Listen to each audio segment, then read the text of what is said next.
सिर्फ और सिर्फ साजिश के चलते एक बड़ी दलित नेता को खत्म करने की कोशिश की गई। एक बड़ी दलित नेता जिसका एक बड़ा चेहरा जो दलित आदिवासियों के लिए बहुत मायने रखती है, सिर्फ और सिर्फ इस मीडिया ने चुनाव के नतीजों के बाद उसको खत्म करने की साजिश रची। गांधी परिवार के पीछे कांग्रेस है, बीजेपी के पीछे आरएसएस है। दलित आदिवासी बहुजनों, आपके पीछे क्या है?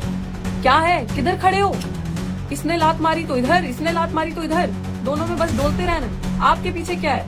आज शुक्र मनाओ कि आपके सरमाए सिर पे हाथ रखने वाला कोई जीवित है। जब चला जाता है इंसान दुनिया से ना, तो आप कहते हो इंसान अच्छा था। जब बाबा साहब चले गए तो उनको याद किया। आज रोते हैं कि काश थोड़ा और जी लिए होते। जब मान्यवर साहब कांशीराम नहीं रहे तो लोगों को उनकी कही बातें, उनकी सुनी बातें याद आई, उनका होना जिंदगी में याद आया। शर्म करो।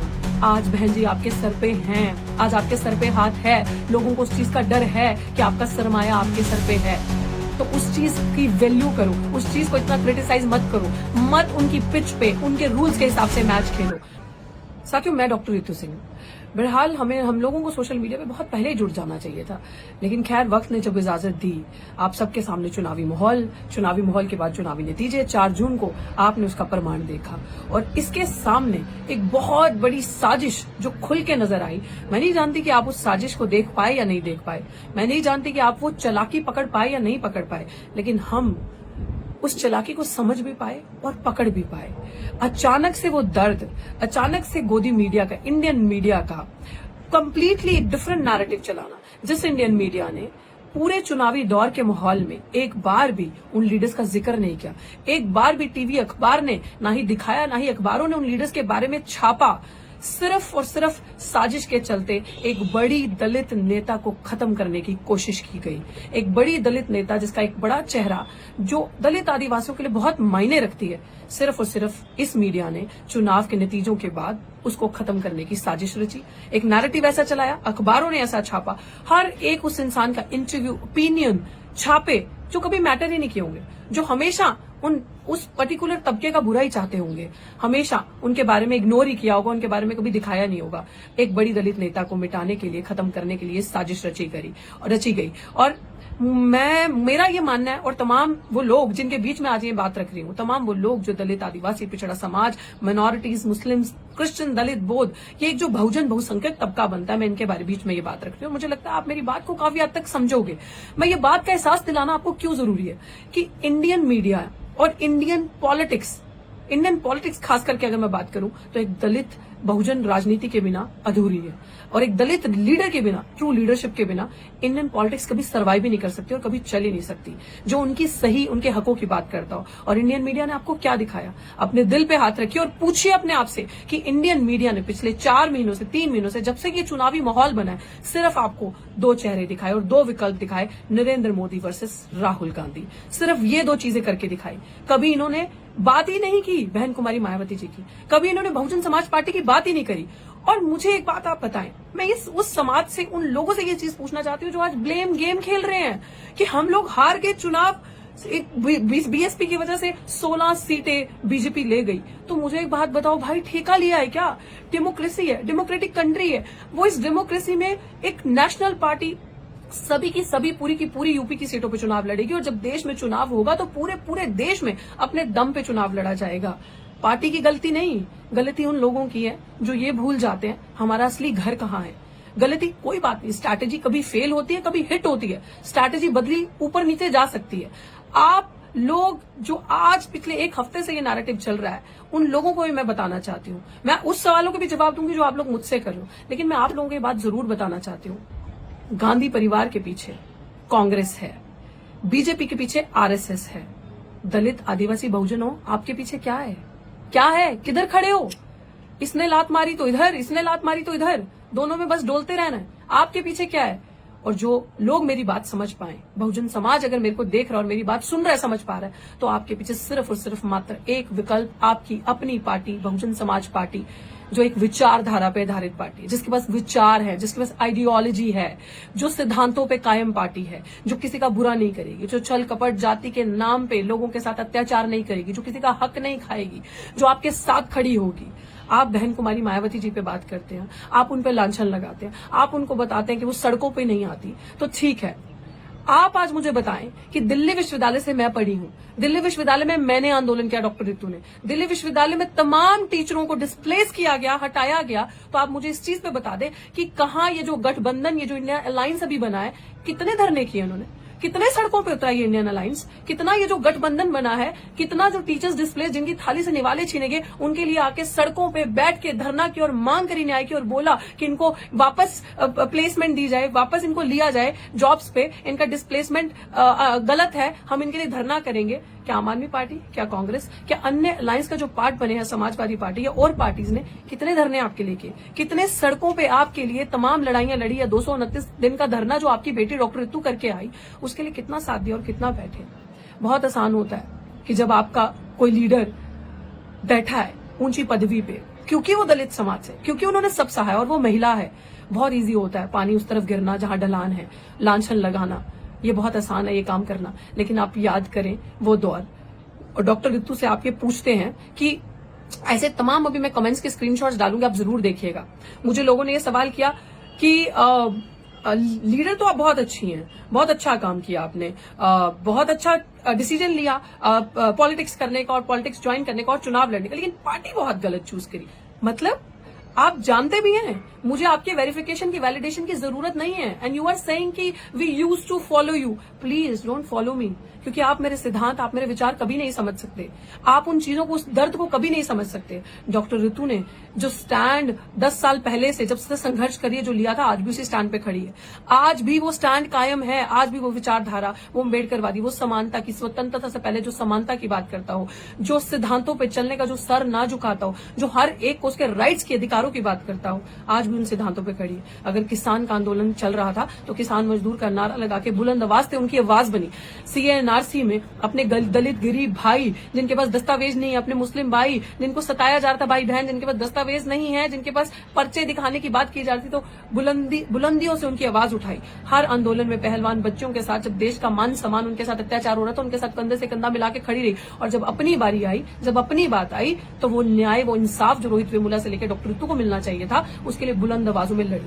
अपना आंदोलन करते करते ये एहसास हुआ कि इतनी पावर, इतनी ताकत हम लोगों में, हमारे समाज में है कि हम एक हो सकते हैं, लेकिन सिर्फ और सिर्फ कमी है तो कलम की ताकत की। क्योंकि कलम की ताकत उनके पास है, इसलिए क्रिमिनल अभी तक कुर्सी पे कार्यरत है, अभी तक वो कुर्सी पे प्रिंसिपल बनी बैठी है, और वो इसी संघ के प्रिंसिपल है जिस संघ के झंडे, डंडे, दरियां आप बिछाते हैं। इसी संघ की वजह से, इसी आरएसएस की वजह से वो प्रिंसिपल वहां पे बैठी है। तो आप बात करते हैं इस समानता की, आप बात करते हैं उन पार्टीज की, आप बात करते हैं इन सारी चीजों की कि ये आपके साथ फेयर एंड जस्ट ट्रीटमेंट करेंगे, तो डॉक्टर रितु सिंह को ये डिसीजन लेना पड़ा कि चुनाव लड़ना है और उस विचारधारा को ऊपर उठाना है मान्यवर साहब कांशीराम जी की। और दूसरी बात कि डॉक्टर रितु सिंह ने चंडीगढ़ से चुनाव क्यों लड़ा, डॉक्टर रितु सिंह ने बीएसपी की सीट से चंडीगढ़ से चुनाव क्यों लड़ा, तो मैं आपको आज आप लोगों के सवालों के जवाब दे दूं कि आप सबने कहा कि डॉक्टर रितु सिंह ने बीएसपी की सीट, बीएसपी एक नेशनल पार्टी है और राष्ट्रीय स्तर की पार्टी और एक बड़ी पार्टी, और उससे चुनाव लड़ना इसलिए जरूरी था क्योंकि उसके विचारों को हम जैसे युवा आगे लेकर जाएंगे। वो फ्लेम, वो जो आग आपके अंदर मान्यवर साहब कांशीराम जी ने लगाई थी, कहते हैं ना, मान्यवर साहब कांशीराम जी के लिए एक नारा बहुत प्रसिद्ध है कि तेरी नेक कमाई तूने सोती कौम जगाई। और एक्चुअली में हम लोग सो गए थे, हम लोग बाबा साहेब भीमराव अम्बेडकर को भूल गए थे। अगर साहब कांशीराम जी नहीं होते तो हम लोग याद भी नहीं कर पाते। वो सिख, वो पंजाब का पंजाबी, दलित, सिख, जट समाज के हो, चाहे वो किसी भी समाज के, वो याद रखेंगे मान्यवर साहब जब चले थे रस्ते पे चुनावी दौड़ में सबको एक करने, एससी एसटी ओबीसी माइनॉरिटीज तबके को, दबे कुचले तबके को एक करने, तो उन्होंने कहा था कि मेरा मैनिफेस्टो, पत्रकारों ने पूछा क्या है, तो उन्होंने कहा साहिब श्री गुरु ग्रंथ साहिब मेरा मैनिफेस्टो है, क्योंकि वही एक ग्रंथ ऐसा है जो छल कपट, जो ऊंच नीच नहीं करता। और इसी के सिद्धांतों पे मान्यवर साहब की बहुजन समाज पार्टी बनी थी, और उन्हीं सिद्धांतों को, उसी लेगेसी को, जिसको बहन कुमारी मायावती जी एक जो सबसे बड़ा नारीवाद का चेहरा बन के उभरी और वो उसको आगे लेकर चली, आज वो लेगेसी हमें आगे लेकर जानी। आज शुक्र मनाओ कि आपके सरमाए, सिर पे हाथ रखने वाला कोई जीवित है। जब चला जाता है इंसान दुनिया से ना, तो आप कहते हो इंसान अच्छा था। जब बाबा साहेब चले गए तो उनको याद किया, आज रोते हैं कि काश थोड़ा और जी लिए होते। जब मान्यवर साहब कांशीराम नहीं रहे तो लोगों को उनकी कही बातें, उनकी सुनी बातें याद आई और उनका होना जिंदगी में याद आया। शर्म करो, आज बहन जी आपके सर पे हैं, आज आपके सर पे हाथ है, लोगों को उस चीज का डर है कि आपका सरमाया आपके सर पे है। तो उस चीज की वैल्यू करो, उस चीज को इतना क्रिटिसाइज मत करो, मत उनकी पिच पे उनके रूल्स के हिसाब से मैच खेलो, मत खेलो। आपको लगता है ये वही लोग हैं, इन लोगों ने कभी आपका रिजर्वेशन प्रॉपर इंप्लीमेंट नहीं किया। बता दीजिए, इतनी सारी यूनिवर्सिटीज हैं, कितनी यूनिवर्सिटीज में, कितनी प्रसिद्ध यूनिवर्सिटीज में आपके वाइस चांसलर्स हैं एससी एसटी ओबीसी मिनोरिटीज के, कितने वाइस चांसलर्स हैं, कितने वाइस चांसलर दलित समाज से, ओबीसी समाज से, कितने प्रिंसिपल्स हैं आपके। तो ये सारी चीजें क्यों, मतलब I would want to believe Congress with all due respect कि वो दलित हितैषी है। I would want to believe कि समाजवादी पार्टी दलित बहुजन हितैषी है। I would want to believe कि जो बड़ी बड़ी बाबा साहेब के फोटोज पुतले बड़े बड़े लगाने वाले आम आदमी पार्टी ये बाबा साहेब के अनुयायियों की बात करेगी। मैं विश्वास करना चाहती हूँ, लेकिन their action speaks louder than the words, literally, कि उनकी जो करनी है, कार्यशैली है, उसमें दूर दूर तक कहीं नजर नहीं आता। हमें दफ्तरों के ऊपर अंदर अंबेडकर की पुस्तकें, अंबेडकर की बड़ी बड़ी तस्वीरें नहीं चाहिए, हमें उन दफ्तरों की कुर्सियों पे अंबेडकर के अनुयायी चाहिए, वो लोग चाहिए जिनके हाथों से उनके महापुरुषों ने कलम पकड़ाई थी, आज उनके हाथों से आपने कलम छीनकर उनके हाथों में दोबारा आपने झाड़ू पकड़ा दिया। और मैं सच बताऊं, हम लोग जो एक्टिविस्ट हैं, हम लोगों की वजह से आज मजबूरी बन गई इन लोगों को दलित, आदिवासी और अंबेडकर के बारे में बात करने की, बहुजन समाज के बारे में, जातिगत जनगणना के बारे में बात करने की इनकी मजबूरी बन गई।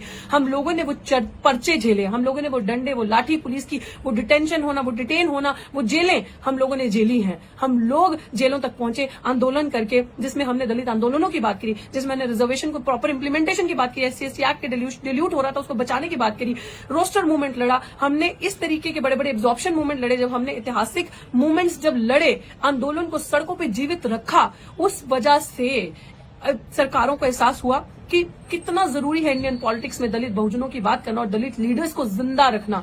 इसी वजह से आज वो अंबेडकर के पुतले लेके, अंबेडकर की तस्वीरें लेके और संविधान की किताब को लेके सर पे लगाने का दिखावा करना, ये सारी चीजें करने पे मजबूर हो गए। आज चुनाव के टाइम पे वोट बीजेपी ने सावरकर के नाम पे नहीं मांगे, हेलगवार के नाम पे नहीं मांगे। आज चुनावी दौड़ में अगर उन्होंने वोट मांगे बीजेपी ने, तो संविधान के नाम पे मांगे, संविधान को आगे दिखा के मांगे। कांग्रेस ने वोट अब संविधान की पूरी पब्लिसिटी करके, संविधान को हाथ में पकड़ के संविधान के नाम पे मांगे। उन्होंने गांधी के नाम पे वोट नहीं मांगे। उन्होंने समाजवादी पार्टी ने संविधान के नाम पे वोट मांगे। आम आदमी पार्टी ने बाबा साहेब की बड़ी बड़ी तस्वीरें दफ्तरों में लगाकर, भगत सिंह जी की तस्वीरें दफ्तरों में लगाकर उन पे वोट मांगे और किसी पे वोट नहीं मांगे। तो इसलिए ये बहुत जरूरी है आप सबको समझना कि अगर हम जैसे लोग जीवित नहीं होंगे, हम जैसे लोग जो आंदोलन करते हैं, जो अपना विरोध दर्ज करवाते हैं, अगर हम लोग ये डिसेंट की आवाज अगर जीवित नहीं होगी तो आपका नाम नहीं होगा। आप लोगों को शुक्रगुजार होना चाहिए कि हम जैसे लोग जीवित हैं, जो आवाज उठाते हैं, हम जैसे लोग हिम्मत रखते हैं कि चुनाव लड़के संसद में पहुंचने की। और मेरा अंत में आप सबको यही कहना है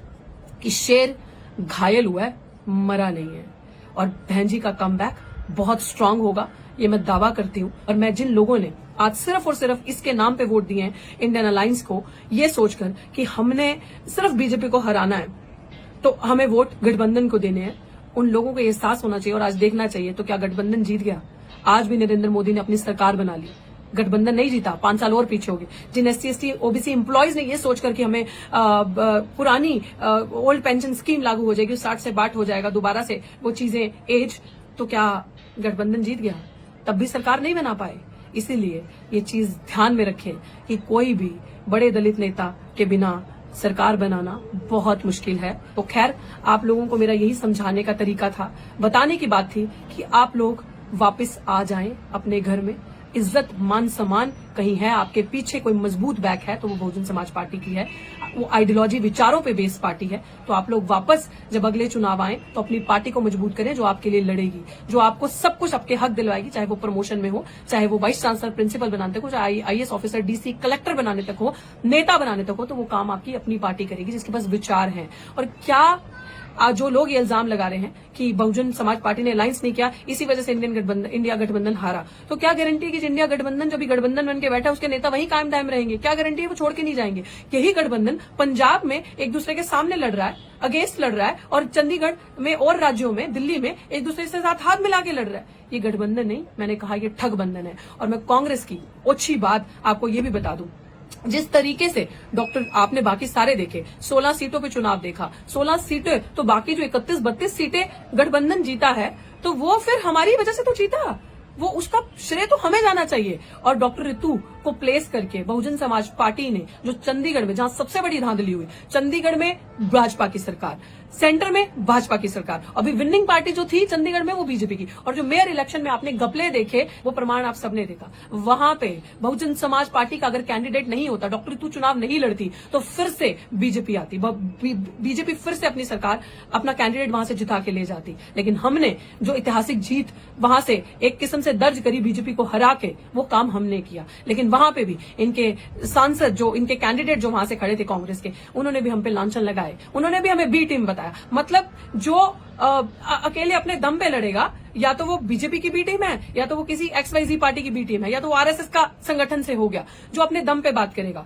मैं आपको वो पोस्ट और वो वीडियो शेयर करूंगी कि कांग्रेस के नेता जो कैंडिडेट वहां से खड़े थे, कितनी ओछी राजनीति पे, कितनी ओछी हरकतों पे आ गए कि उनके आईटी सेल ने, जब मैंने उनसे डिबेट के लिए ओपन चैलेंज एक्सेप्ट किया, तो उनके आईटी सेल ने मेरे लिए इतनी गंदी वीडियो बनाई और कुछ पोस्ट डाले। ये वीडियो लंबी है, जरूर देखिएगा, और ये वीडियो देखिएगा कि कांग्रेस एक दलित बहुजनों को नीचे गिराने के लिए किस हद तक गिर सकती है, और इनके नेता किस हद तक, कांग्रेस के नेता गिर सकते हैं। क्योंकि मैंने आपसे सवाल किया और आपके पास सवाल के जवाब नहीं थे। मैंने आपसे पूछा कि ये दोहरा चरित्र कांग्रेस का कैसे, कि आप एक तरफ संविधान को हाथ में लेके चल रहे हैं अम्बेडकर का, और दूसरी तरफ अम्बेडकर के दिए हुए गरीब समाज के रिजर्वेशन को चैलेंज करके बोलते हैं कि आर्थिक तौर पर होना चाहिए, रिवाइज होना चाहिए, उसका जो बेसिस है वो कास्ट और क्रीड, जाति और नस्ल के आधार पर नहीं होना चाहिए। जो मैंने सवाल पूछा, आपके पास जवाब नहीं थे।